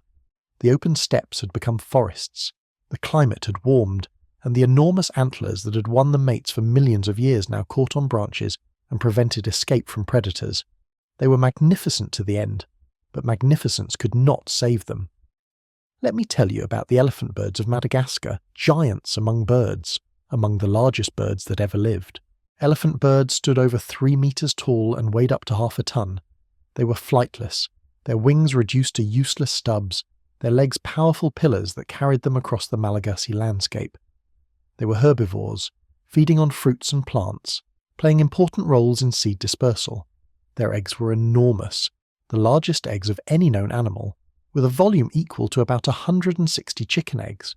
These eggs were prized by the humans who arrived in Madagascar, and eggshell fragments are found in archaeological sites across the island.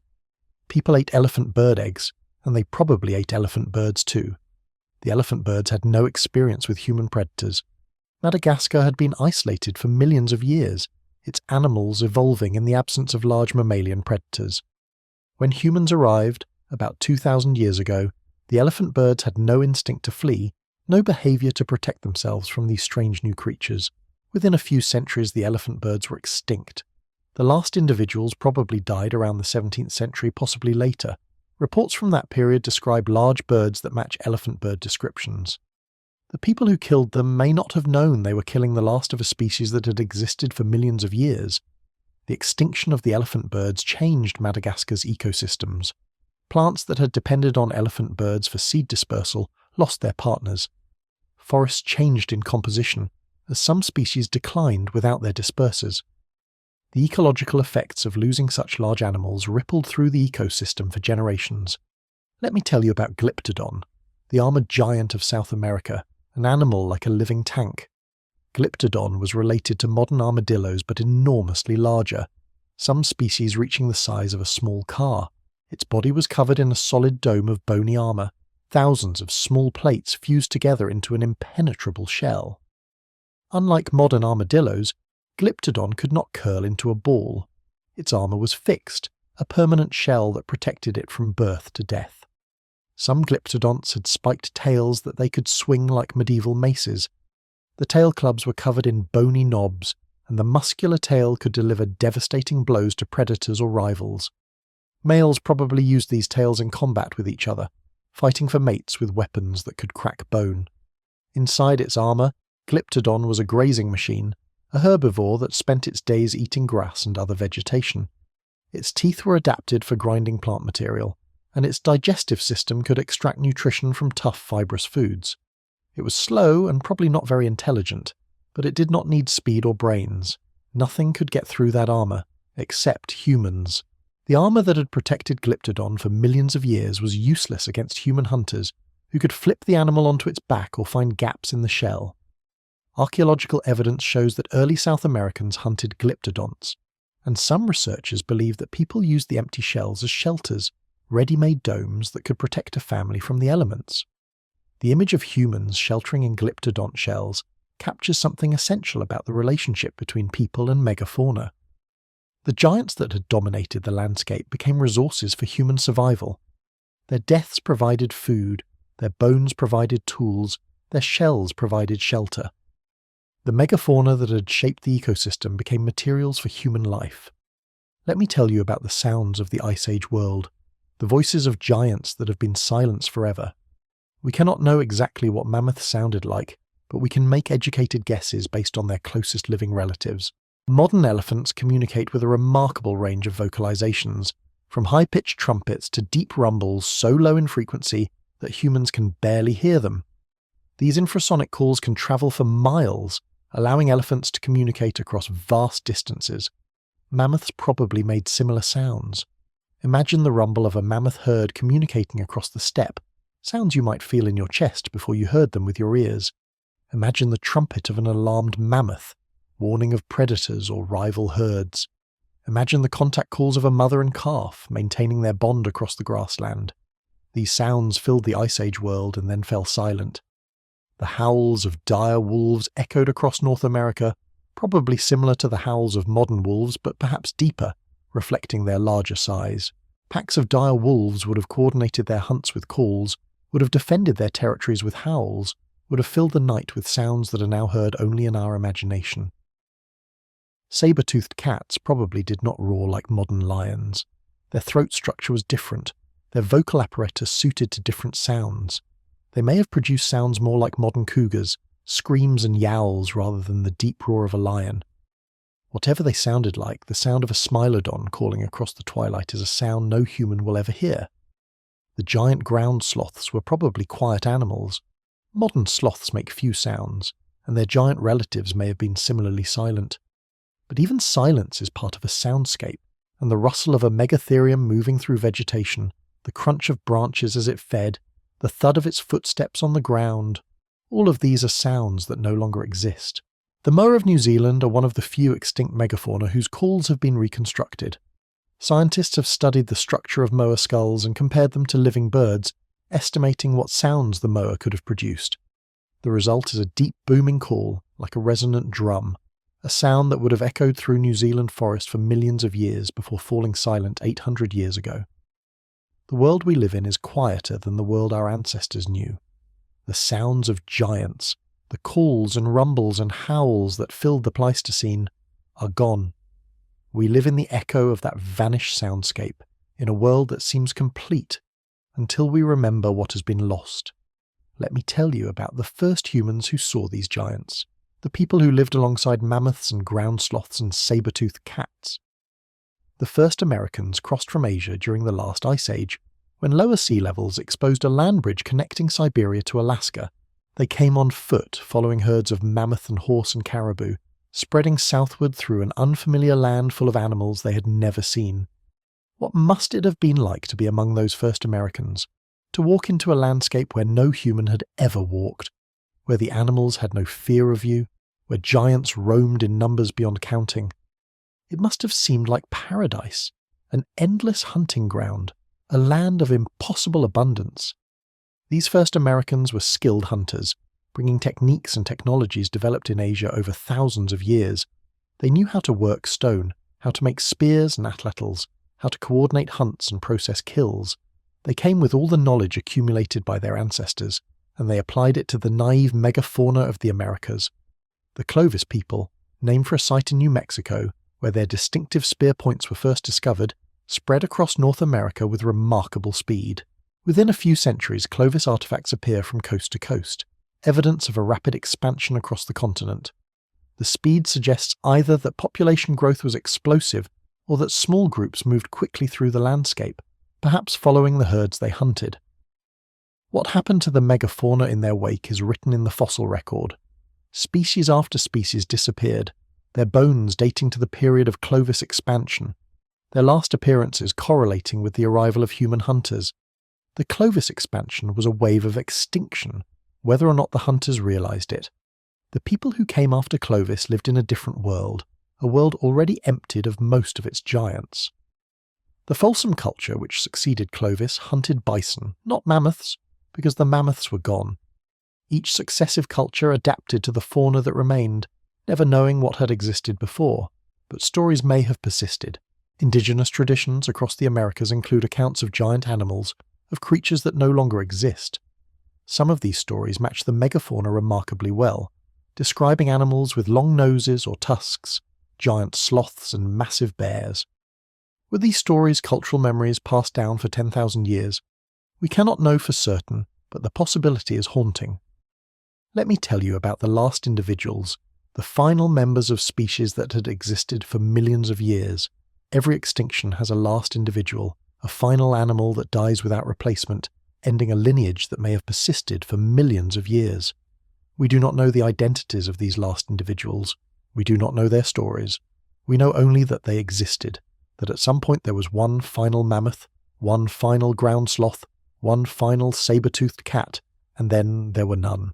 The last woolly mammoths on the mainland died around 10,000 years ago, probably in remote areas of Siberia where small populations held on after the main populations had collapsed. These final mammoths would have lived isolated lives, their herds dwindled to handfuls, Their range contracted to fragments of suitable habitat. They would have had trouble finding mates, trouble maintaining the social structures that mammoths depend on, trouble surviving in a world that no longer supported them. The very last mammoths, as I mentioned, lived on Wrangel Island until about 4,000 years ago. These island mammoths were the final survivors, a tiny population that had persisted in isolation for thousands of years after their continental relatives had vanished. They were smaller than mainland mammoths, adapted to island life, genetically impoverished from generations of inbreeding. When the last Wrangel Island mammoth died, it was the end of a lineage that stretched back millions of years. The mammoths had survived ice ages and warm periods, had spread across 3 continents, had been one of the most successful large mammals in Earth's history. And then they were gone, their existence reduced to bones and tusks and frozen carcasses, to cave paintings and genetic sequences, to our memories and reconstructions. We came close to witnessing the last mammoth. 4,000 years ago, when the last mammoths were dying on Wrangel Island, the Egyptian pyramids were already standing. The Bronze Age was well underway. Written history had begun. If only the mammoths had lasted a little longer, we might have records of them, descriptions from people who had seen them, perhaps even attempts to preserve or protect them. But they did not last. The last mammoth died alone, or with the last remnants of its herd, on a remote Arctic island, unknown and unmourned by the human civilizations growing far to the south. And with that death, the age of giants moved from present to past, from living reality to prehistoric memory. Let me tell you about the world we might have had, the alternative history where the giants survived. Imagine a world where mammoths still roam the tundra, their herds maintained by the grazing pressure that keeps the mammoth steppe alive. Imagine a world where ground sloths still browse in South American forests, their dung dispersing seeds that have waited 10,000 years for their partners to return. Imagine a world where saber-toothed cats still hunt, where Irish elk still display their enormous antlers, where elephant birds still stride across Madagascar. This world could have existed. The megafauna extinctions were not inevitable. If humans had hunted more sustainably, if climate change had been less severe, if random chance had broken differently, at least some of these animals might have survived. The world we live in is not the only possible world. It is the result of specific events, specific choices, specific catastrophes. In this alternative world, human history would have been different. We might have domesticated mammoths as we domesticated elephants in Asia, using them for labour and transport, incorporating them into our civilizations. We might have lived alongside megafauna that still shaped our ecosystems, maintaining the grasslands and forests in patterns we have forgotten. We might have had a different relationship with the natural world, one where giants were partners rather than memories. But this alternative world does not exist. The giants are gone, and they are not coming back, at least not without deliberate human effort to restore them.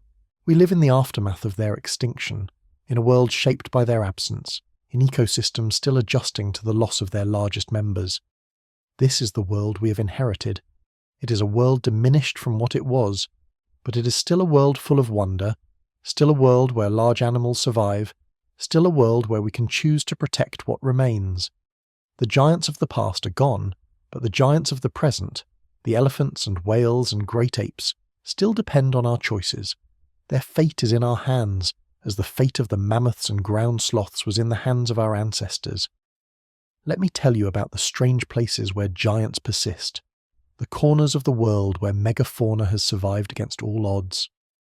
The elephants of Africa and Asia are the last of the proboscideans, the order of mammals that once included mammoths, mastodons, gomphotheres, and dozens of other species.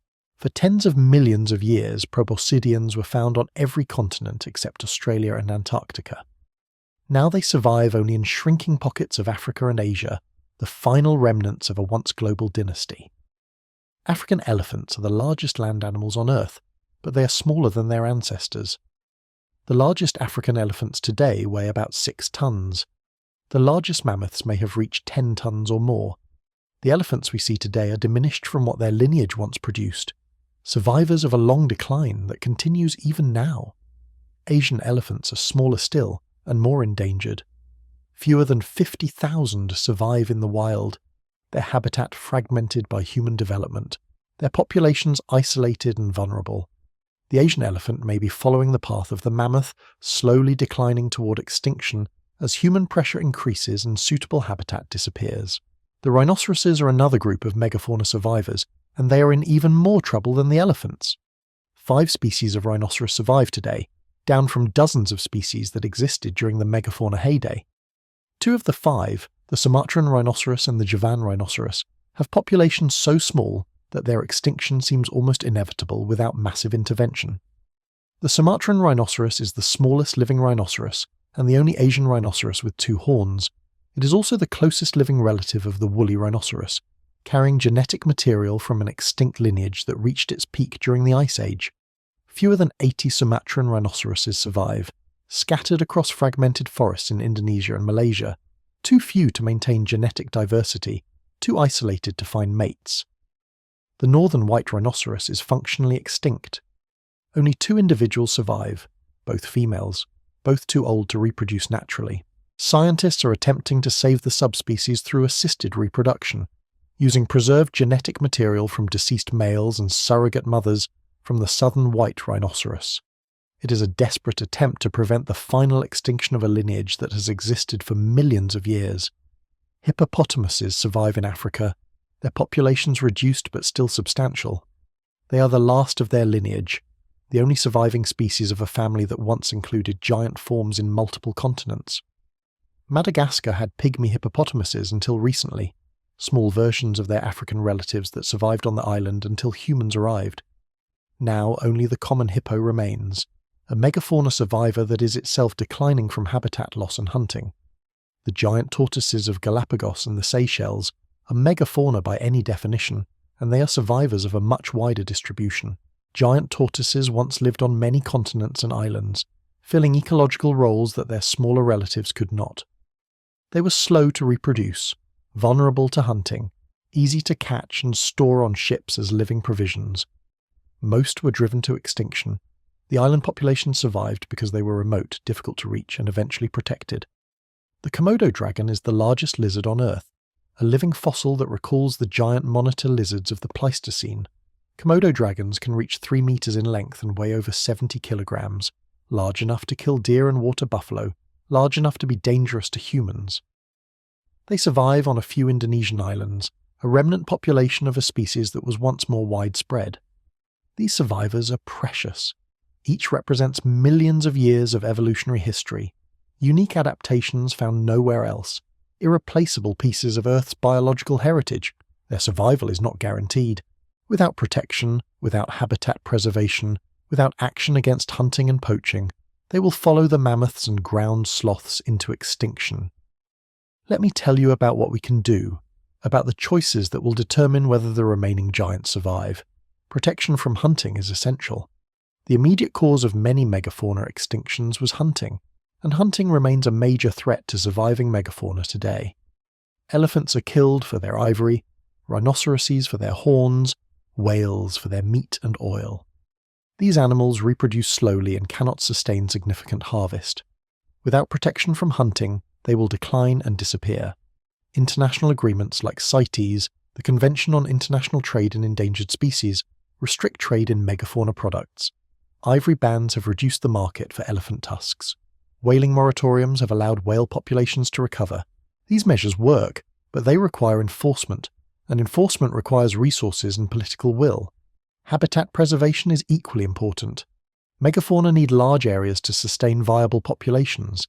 Elephants range across thousands of square kilometers.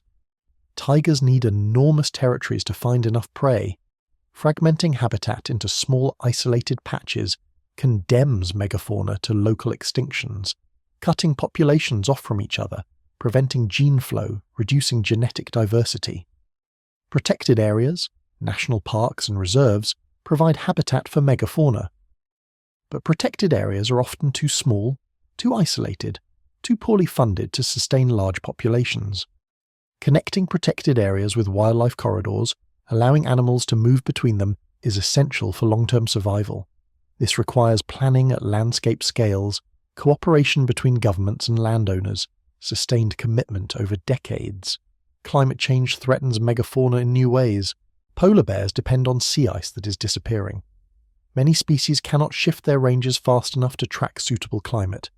The combination of climate change and habitat fragmentation may trap megafauna in shrinking pockets of suitable habitat, unable to move, unable to adapt, doomed by forces beyond their control. Addressing climate change is essential for megafauna survival. Reducing greenhouse gas emissions, protecting forests that absorb carbon, adapting to changes already underway, all of these are megafauna conservation measures as much as they are climate policy. The giants that survive today face the same combination of human pressure and climate change that drove the Pleistocene extinctions. Preventing a repeat requires addressing both threats. Human attitudes matter. People protect what they value. If people care about elephants, they will support elephant conservation. If they do not, they will not. Building support for megafauna requires education, awareness, connection. People who see elephants, who learn about their intelligence and social lives, who understand their ecological importance, are more likely to support their protection. Ecotourism can build this support while providing economic benefits to local communities. Wildlife watching in Africa generates billions of dollars annually, making living elephants and rhinoceroses more valuable than dead ones. When communities benefit from wildlife, they have incentives to protect it. When wildlife is merely a nuisance or a resource to be exploited, it will disappear. The future of megafauna depends on choices we make today. We can protect what remains, restore what is possible, prevent further losses, or we can continue the pattern of the past 10,000 years, watching giants disappear one by one until the world is emptied of its largest creatures. Let me now bring this long exploration toward its close as you settle deeper into rest, learning about the world that was and the world that might yet be. The story of the giants is a story about humanity as much as about the animals we destroyed. It reveals our power to reshape the world, our impact on ecosystems we enter, our role as the most dangerous species Earth has ever produced. We are the asteroid that struck the megafauna, the extinction event that continues to this day. But the story is not over. The megafauna that survive today are still with us, still dependent on our choices, still possible to save. The elephants and rhinoceroses, the whales and great apes, the giant tortoises and Komodo dragons, all of these continue the lineage of giants that stretches back millions of years. Their fate is in our hands, just as the fate of the mammoths was in the hands of our ancestors. We can choose differently than our ancestors chose. They did not know the consequences of their hunting. We do. They did not have the tools to protect megafauna. We have. They lived in a world of apparent abundance, where the giants seemed inexhaustible. We know better. We have knowledge and power that our ancestors lacked, and with that knowledge and power comes responsibility. The giants that died cannot be brought back, not easily, not quickly, perhaps not at all. But the giants that remain can be protected. We can preserve their habitat, protect them from hunting, reduce the climate change that threatens them. We can choose, deliberately and consciously, to break the pattern of the past 10,000 years, to stop the extinction, to ensure that giants continue to walk the earth. This is not sentimental. The survival of megafauna matters for ecological reasons, for economic reasons, for cultural reasons, for reasons that go beyond sentiment. But sentiment matters too. We are poorer in a world without giants. We lose something of ourselves when the elephants and whales and great apes disappear. The extinction of megafauna diminishes us as well as them. Sleep now, knowing that the world once held wonders beyond imagining, giants that walked the same earth you walk, that breathed the same air, that looked up at the same stars. They are gone now, most of them, but their legacy remains in the landscapes they shaped, in the genes of their survivors, in the stories we tell about them. Your ancestors knew these giants. For hundreds of thousands of years, humans lived alongside mammoths and ground sloths, hunted them and feared them and painted them on cave walls. This knowledge is part of your heritage, written into human culture and perhaps into human psychology. The fascination with prehistoric giants that so many people feel may be an echo of that ancient relationship, a longing for a world we helped destroy. The night around you now is quieter than the nights your ancestors knew. The mammoth's rumble, the dire wolf's howl, the call of the elephant bird, all are silent. But other sounds continue. Somewhere elephants are communicating across the savannah. Somewhere whales are singing in the deep ocean. Somewhere the remaining giants are living their lives unaware that their survival depends on decisions made by humans they will never see. Those decisions are being made now, tonight, by people like you who learn about the giants and care about their fate. Every person who understands the story of the megafauna, who values the giants that remain, who supports their protection, is part of the effort to break the pattern of extinction. Knowledge leads to care, care leads to action, and action can save what remains. Let me tell you about the last moments of the Age of Giants, about the world that slipped away as the Pleistocene ended and the modern era began. 10,000 years ago, the ice sheets were retreating, the climate was warming, and the great extinctions were reaching their climax. In a few generations, the megafauna that had dominated the Americas for millions of years would be gone. The people living through this transition probably did not understand its magnitude. They knew that the mammoths were becoming harder to find, that the hunting was not as good as the old stories described, but they could not know they were witnessing the end of an era.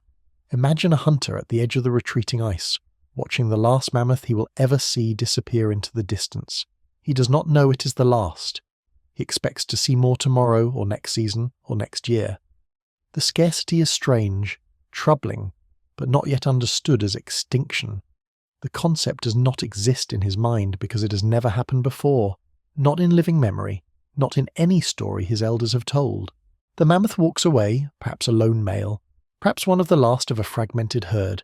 It is looking for others of its kind, following trails that lead to meeting places where mammoths have gathered for thousands of years. But the meeting places are empty now. The other mammoths are gone, killed or starved or simply failed to reproduce in a world that no longer supports them. This mammoth will die without offspring. Its line will end.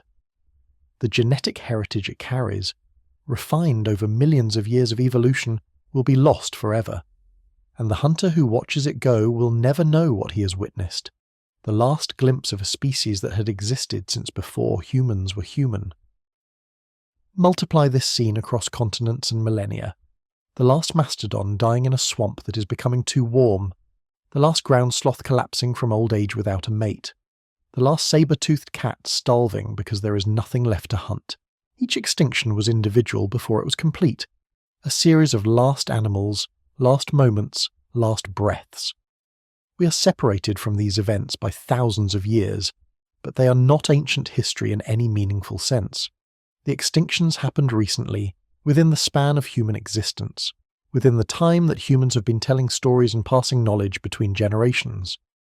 The megafauna that died were known to our ancestors, hunted by them, feared by them, painted by them. They are part of our heritage as much as any human invention or discovery.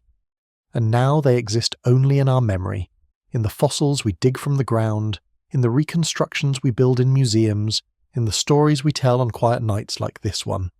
The giants live on in the only way they can, preserved in human culture because humans helped bring about their end. Let me tell you about the traces that the giants left behind, the marks they made on the world that persist thousands of years after their deaths. The mammoth steppe is gone, but we can see its remnants in places where the landscape has been preserved. The grasslands of interior Alaska, the steppes of Central Asia, the cold prairies of Patagonia, all of these carry traces of the ecosystems that mammoths and other giant grazers maintained. They are not the same, cannot be the same without the animals that shaped them, but they are echoes of the world that was. The bones of giants emerge from the earth, exposed by erosion, by mining, by construction, by curious children digging in creek beds. Every year new mammoth bones are found in Siberia, preserved by the permafrost, sometimes so fresh that the flesh is still attached.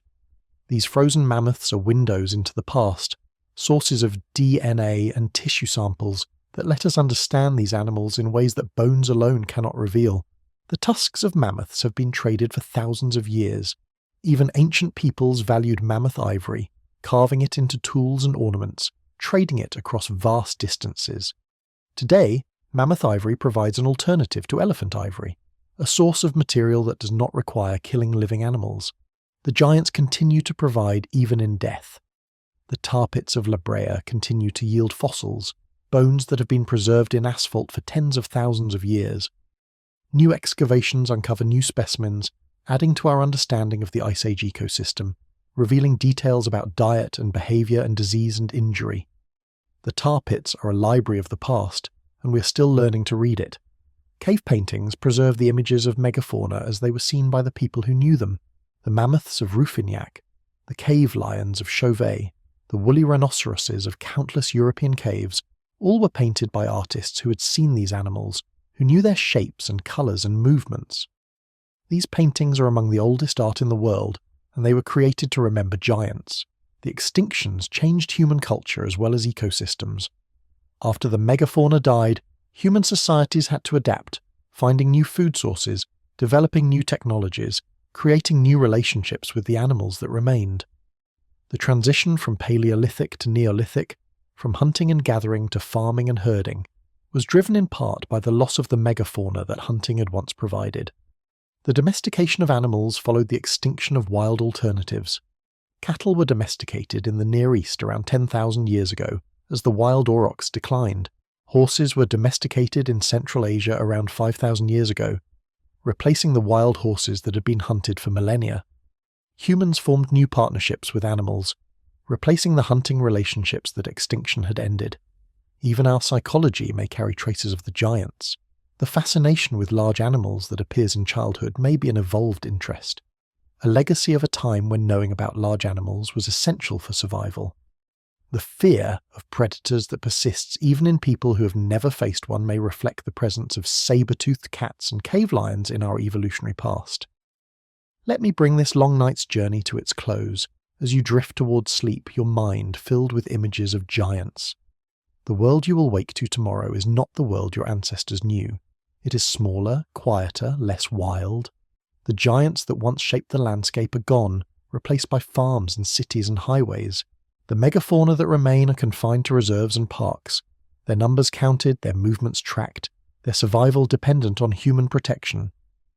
This is the world we have created, for better and worse. We have transformed the planet, remade ecosystems, driven countless species to extinction. We have also built civilizations, created art, developed science, achieved things that no other species has achieved. The loss of the giants is part of our story, a chapter in the long narrative of human impact on Earth. But the story is not finished. What happens next depends on choices we make, actions we take, values we hold. We can continue the pattern of extinction, watching as the remaining giants disappear one by one, or we can break the pattern, protect what remains, restore what is possible, create a future where giants continue to walk the Earth. The choice is ours. It was not ours when the mammoths and ground sloths died, because those extinctions were driven by forces our ancestors did not understand and could not control. But we understand now. We know what we have done, what we are doing, what we will do if we do not change. Knowledge brings responsibility, and we have the knowledge. Sleep now, inheritor of an impoverished world. Sleep now, descendant of the hunters who killed the giants. Sleep now, knowing that the story continues, that the giants that remain are still in danger, that their fate is being decided by the generation now living. The mammoths are gone, but the elephants remain. The ground sloths are gone, but the great apes remain. The saber-toothed cats are gone, but the tigers and lions remain. These are the giants of our time, the megafauna that still walk among us, the last connections to the age of giants that has otherwise passed. They are worth protecting. They are worth the effort and expense and sacrifice that protection requires. They are worth more alive than dead, more wild than extinct, more present than remembered. The giants that remain are our responsibility, a trust passed down from the ancestors who killed so many, an opportunity to do better than they did. Sleep well and dream of mammoths walking across the steppe. Dream of giant sloths reaching for the highest branches. Dream of saber-toothed cats crouching in the grass, patient and deadly.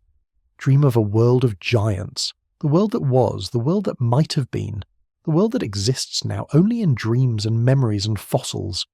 And when you wake, remember the giants. Remember what was lost. Remember what remains. Remember that the future is not written, that extinction is not inevitable, that humans can choose to protect as well as destroy.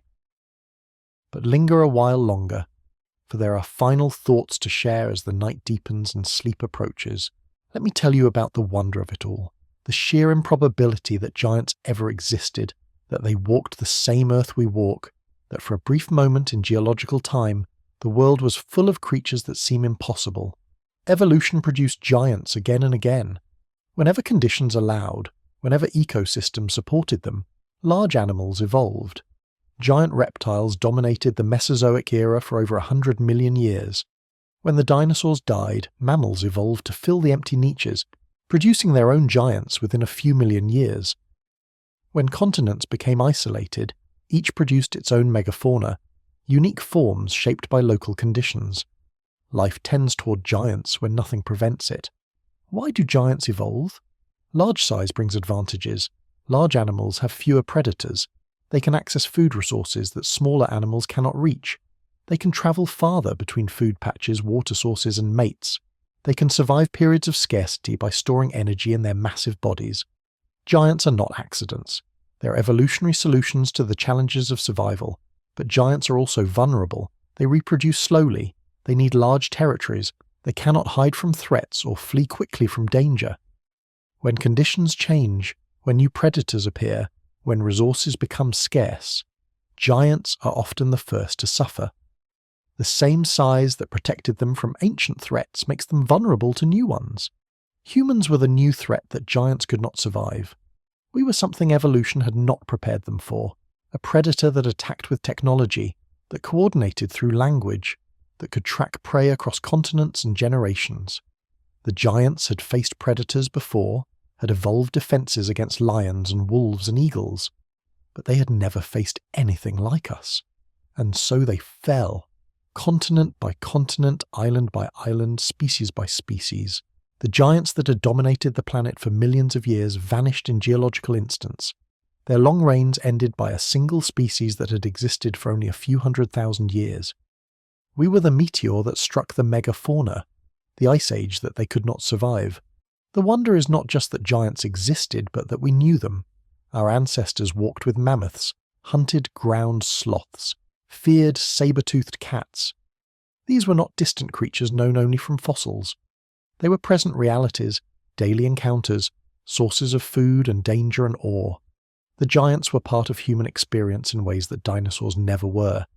This means that somewhere in human culture, in our stories and fears and dreams, the memory of giants persists.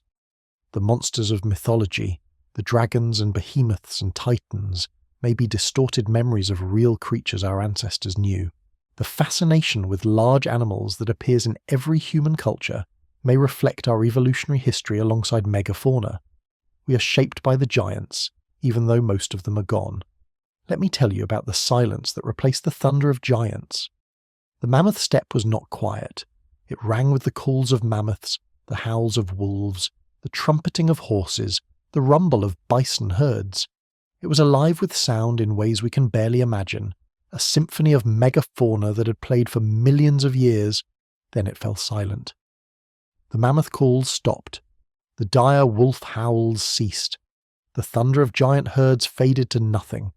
The soundscape that had defined the Pleistocene was replaced by something thinner, quieter, emptier.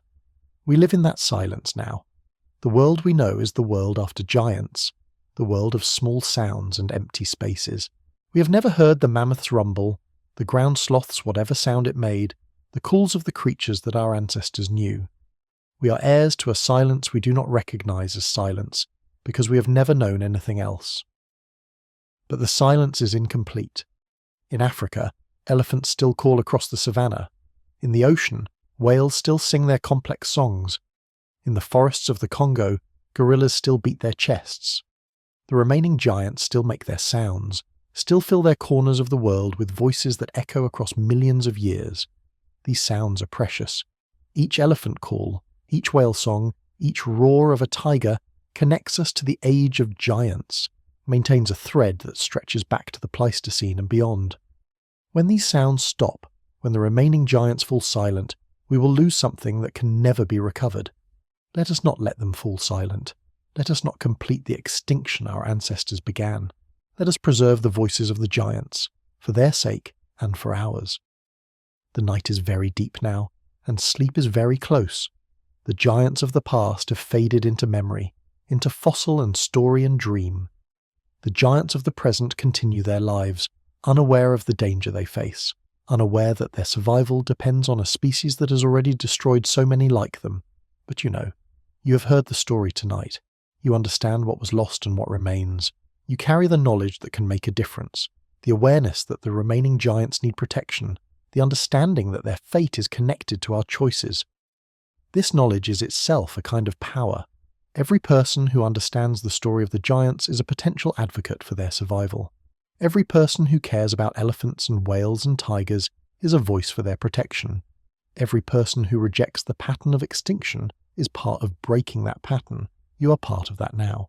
By listening to this story, by learning about the giants, by caring enough to spend this time in their company, you have joined the community of people who value megafauna and want them to survive. This community is growing, and its voice is getting louder, and someday it may be loud enough to save what remains. The stars above have watched over millions of years of giants walking the earth. They watched the mammoths cross the frozen steppes, the ground sloths browse in tropical forests, the elephant birds stride across Madagascar. They watched as humans spread across the world, as the extinctions followed, as the age of giants drew to its close. Now they watch over you, descendant of the hunters, heir to a world transformed. The same stars that shone on mammoths shine on elephants.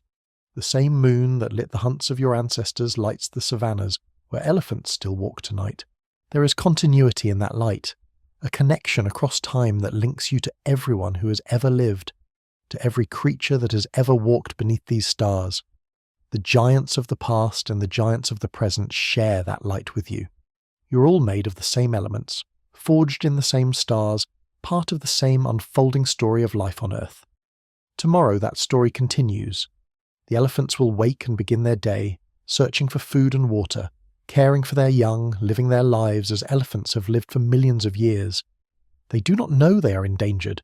They do not know that their kind once ranged across continents and now survive only in shrinking pockets. They simply live, as all creatures live, day by day, moment by moment. Their future depends on what we do while they live those moments. It depends on laws we pass, lands we protect, choices we make. It depends on whether we decide that giants are worth saving, that the world is better with them than without them, that we have a responsibility to break the pattern our ancestors began. That decision is made in millions of small choices by millions of people day after day. It is made when someone chooses not to buy ivory, when someone donates to conservation, when someone votes for policies that protect habitat. It is made when stories like this one are told, when knowledge spreads, when people come to care about creatures they may never see. You are part of that now. Your listening tonight was a small choice, but small choices add up. Your awareness is now greater than it was. Your understanding of what was lost and what remains is deeper. These are seeds that may grow into actions, into advocacy, into the kind of caring that makes a difference. Picture a mammoth, the last of its kind on the mainland, standing alone on a ridge at sunset. The sky's painted in reds and golds, the same colours that have painted sunsets for billions of years.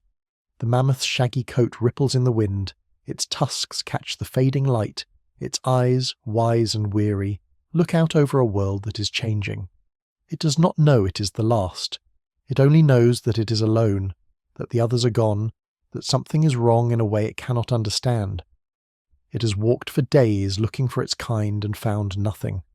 Tomorrow it will walk again, driven by instinct and hope, searching for what no longer exists. This mammoth will die alone. Its body will fall and be covered by snow, by soil, by the slow accumulation of years.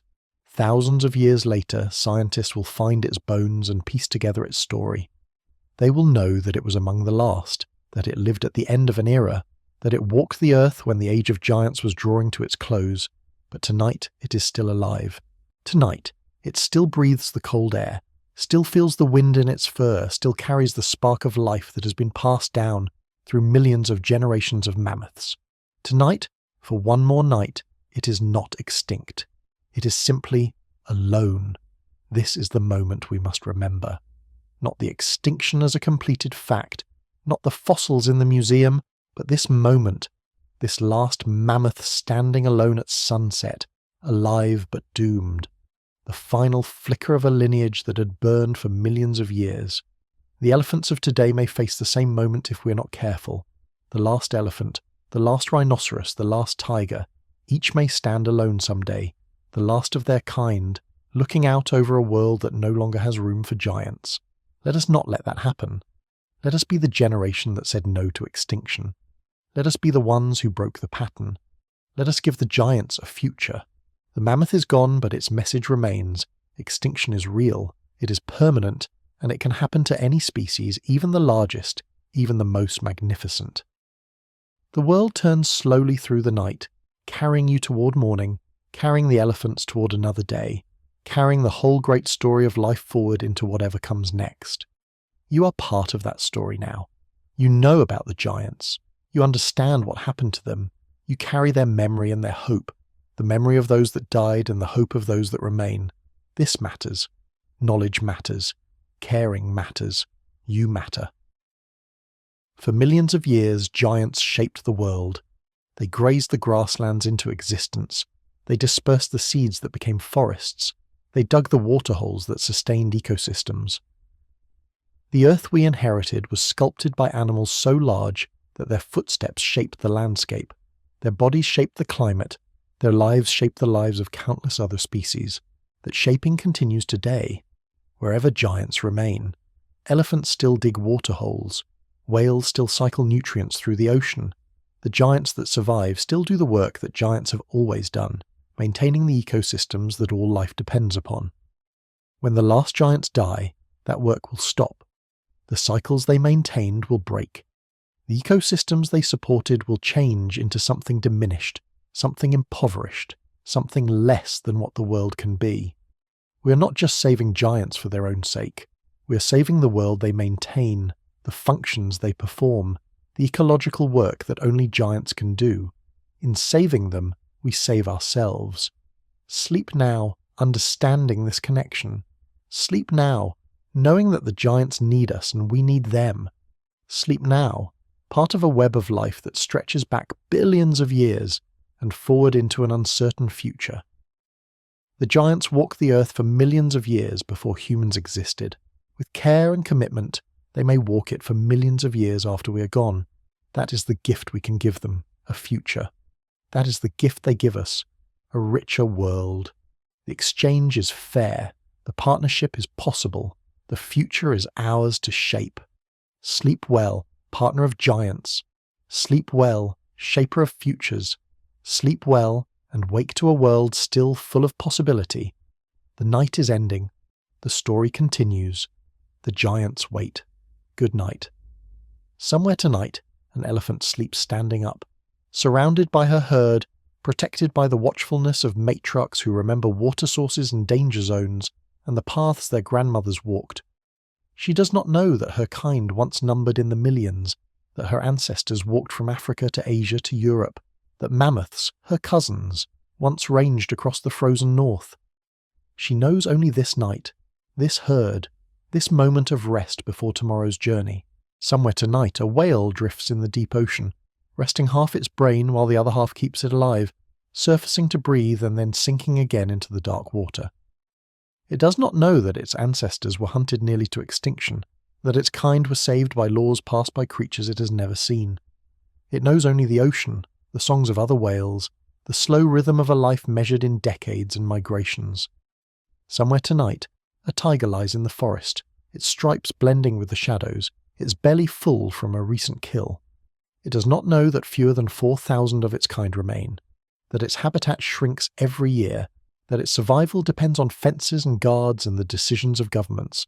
It knows only the hunt, the territory, the instincts that have guided tigers for millions of years. These giants sleep tonight as you sleep. They rest as you rest, preparing for tomorrow, unknowing of the larger story they are part of, the ancient lineage they carry, the uncertain future they face. But you know. And because you know, you can help. That is the gift of consciousness, the burden and the blessing of being human. We know what other creatures cannot know. We see patterns they cannot see. We can choose futures they cannot choose. Let us choose well. Let us choose the giants. Let us choose life. The night ends here. The story continues forever. Sleep well. Good night.